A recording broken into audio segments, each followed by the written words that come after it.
La pleine lune du mois d'août vient de passer et j'ai donc profité de cette nouvelle pleine lune pour refaire un élixir avec mes pierres, un élixir minéral.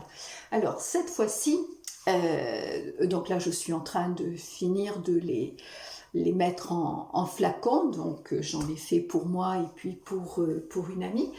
Euh, donc cette fois-ci, j'ai fait un élixir avec un cristal de roche.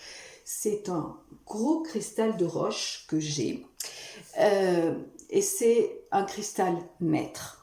En fait, j'avais déjà fait un élixir avec et je l'ai testé lors d'une séance d'acupuncture avec mon acupuncteur qui prend donc les poux chinois pour voir comment est-ce qu'il entrait en résonance. Et il s'avère que cet élixir-là soutient l'énergie du rein. Donc l'énergie du rein en médecine chinoise, c'est vraiment toute notre énergie de base, toute notre réserve, ce qui nous lie non seulement à nos ancêtres, mais à nos parents. C'est vraiment quelque chose d'important et plus on avance en âge, plus cette énergie a tendance à s'amoindrir. Elle s'amoindrit également si on a certains problèmes de santé, donc c'est important. Ceci dit, pour autant, on ne va pas non plus toujours travailler sur cette énergie puisque fonction des moments, des saisons, eh bien, on va plus ou moins soutenir tel ou tel organe, donc selon l'énergétique chinoise.